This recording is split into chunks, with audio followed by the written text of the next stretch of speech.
But it doesn't say so necessarily, so you could technically give him away. I have an issue with that for a number of reasons. Because you have now 2 candidates out of 3 who are actually selling memberships. And even though the fee of $10 to most of us is not prohibited, but there are people out there to whom $10 is prohibited. If you're on AISH or some form of social assistance, $10 is a lot of money, especially when you want to buy it for your whole family, 3 kids and a wife. All of a sudden you're paying $50. It starts to become real money. Second thing is that there's that commitment. You want to become a member of this party. There are benefits that come from becoming a member of the party. You will be getting bulletins, newspapers, and things. That's what you're paying for when you get that membership for $10. And second of all, in any democratic race, you want to make sure that the same rules apply to all 3 candidates. This is not to be decided by who can raise most money and buy them all out and then give them away. It's supposed to be decided on ideas and who can attract more people who are compelled to vote for that candidate and will pick up a membership to vote. So that is a problem in itself, and it isn't because of the rules. We don't wake up every morning when we get out of bed and read the Criminal Code of Canada to see what is right and what is wrong. You have that feeling inside, and you know what is right and what is wrong. And if you go by that feeling, 99% of the time you will know what is right and what is wrong. This feels wrong. And you have just voted. To you it feels wrong too. So if it feels wrong and we all agree it feels wrong, and it was never done that way, it was not supposed to be done that way, it shouldn't be done. So that's sort of from being on my soapbox of morality, but there's a practical application to it as well. The problem is this. What kept the system honest initially was the fact that there was a signature, so you knew that you got a membership, I knew that you got a membership, the party knew that there was a membership sold, and that $5 was a reaffirmation of that. If you first remove the signature, and now you remove the financial transaction, I can sign you up. My $5, I will find out what your name, last name, phone number, and home address is, and I'll sign you up. And you will have never known. And we had one case of that, and just read Calgary, thank you so much. Read Calgary and Edmonton Sun. I understand that there will be more cases coming out where individuals will have received memberships not knowing how come they got one, they never asked for one. And I am not suggesting that anybody is doing it with any purpose, but once you allow for that to happen, it opens the system up to these kinds of situations. And once you have even potential, even though we have now cases where it can be verified, but even if you have the potential of that happening, it brings the entire process into question. So I have been, maybe for some slightly too opinionated on this issue, but I find that fundamentally problematic. And that goes back to that initial question, why should we elect the same party for 43 years? If the system is fair and transparent, then there is not a problem with it. But once you start having these kinds of issues, then I think it lends itself to bigger problems. But you know what? These are the rules. We're playing by the rules. I continue to sell, and Mr. McGarry continues to sell. Does it disadvantage us?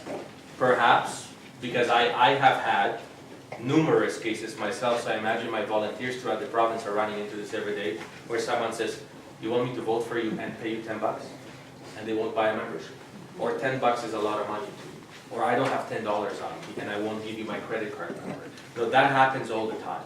So have we foregone many membership sales because of that? You bet. All right. Okay, sole member of the opposition, can I just make a 10-second comment? 10 seconds. Is that democratically, we are electing the premier of the province, not necessarily the leader of a party.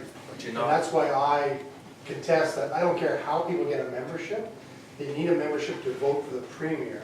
And I think that is an issue that is tantamount democratically, that people who are not necessarily leaning to the PC philosophy still need to have a voice in who runs this province. but for that to be true, you would have to move 500 kilometers south of Calgary. In Canada, you don't vote for the premier. You are choosing a leader of a political party. Right. And because this party happens to be in government, that person automatically will become the premier. Would you make the same argument if we were in opposition now and we were choosing a new leader? All right, we've covered that matter well. Thank you so much. I'm going to take the chairman's prerogative to ask a question, and I've got a good list here, so we're going to keep getting to each of you. So here's my concern. We have authorized the province of Alberta to spend $17 billion in healthcare, and we don't have to pay for it.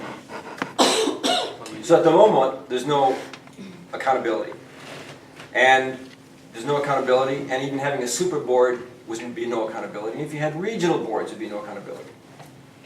But one way to do that is to ask all of the nursing homes and hospitals to report on two things: customer service and clinical outcomes.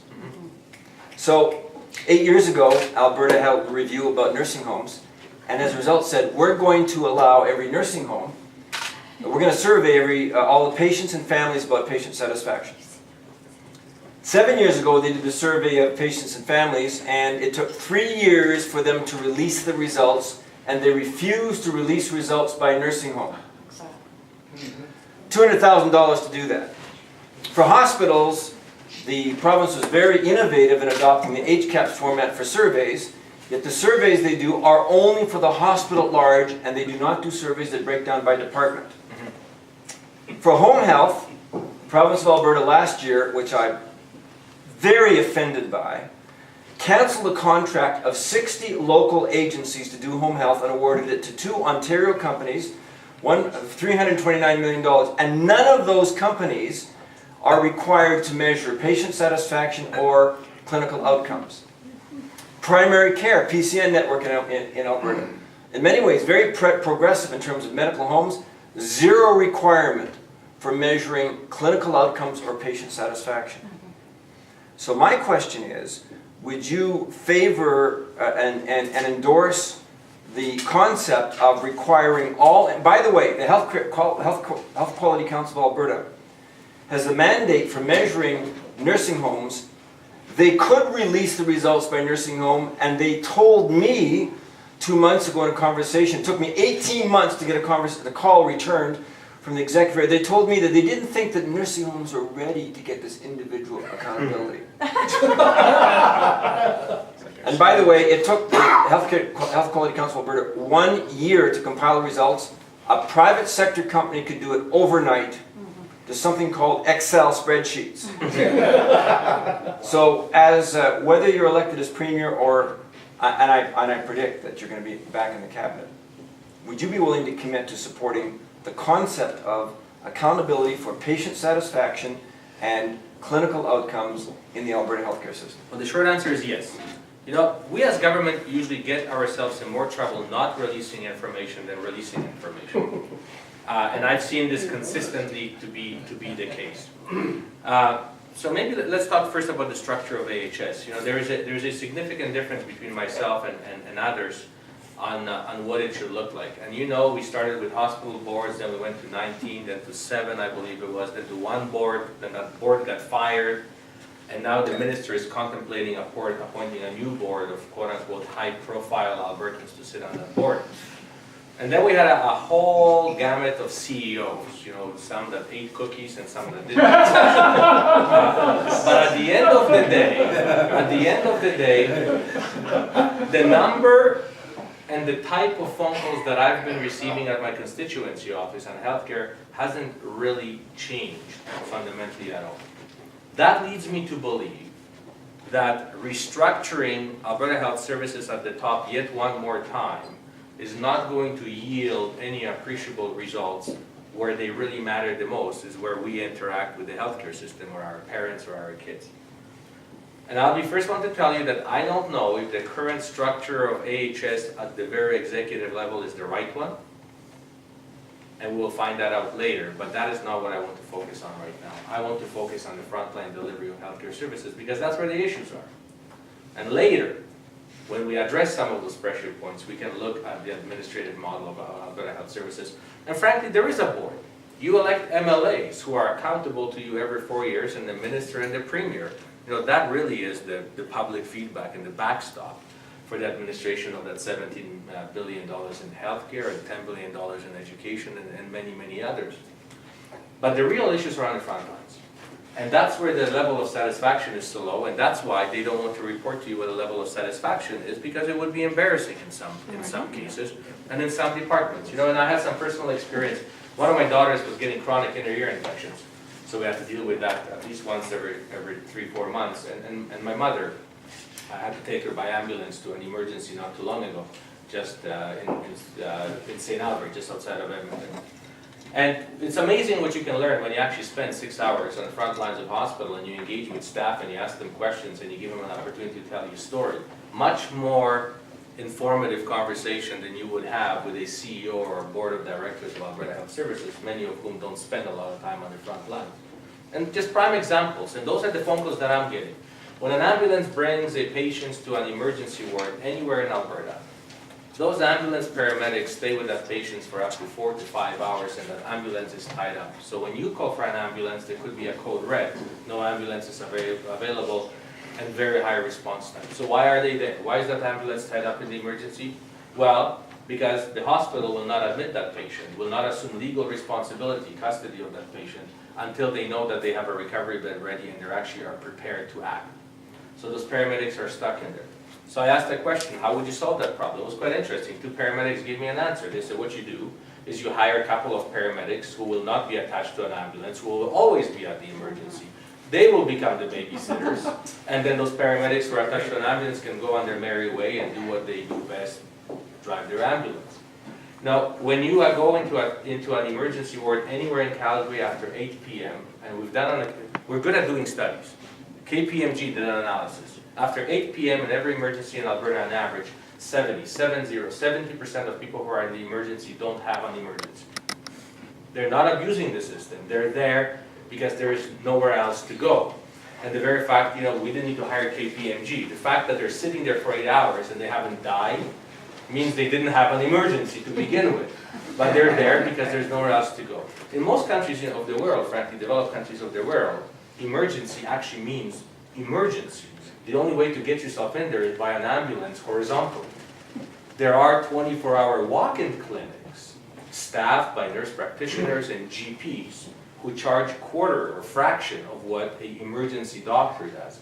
So I had this situation and you feel horribly guilty. I have my daughter with inner ear infection. I know what the problem is. All I need is an antibiotic, and yet I have to go and see an emerge doc.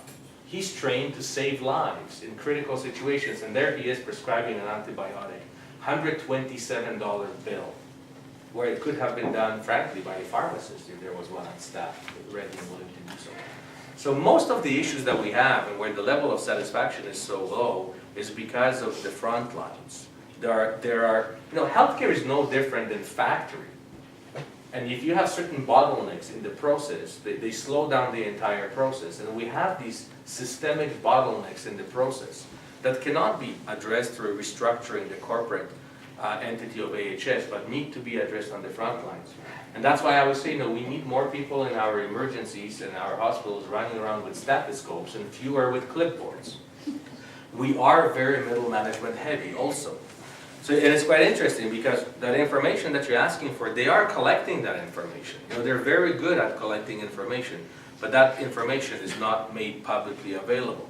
And it must be made publicly available because that will drive the system to actually address those bottleneck issues.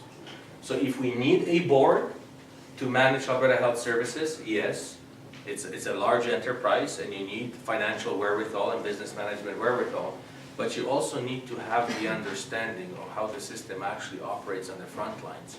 And right now, front lines and the previous boards were very much detached from each other. Now, we just opened up a new women's hospital in Edmonton, the Lowest Hole Women's Hospital. Brand new hospital opens up. Instantly, 2 entire floors of that hospital were occupied by administration. Wrong. You know intuitively, and if you go to every desk and you ask them what they do, they actually will just dazzle you with what they do. They'll explain to you what they do. But intuitively, you know that in a brand new hospital, you don't need 2 floors of middle management. And if you do, if they are there, then they should be able to answer your questions and provide you with the type of information you want.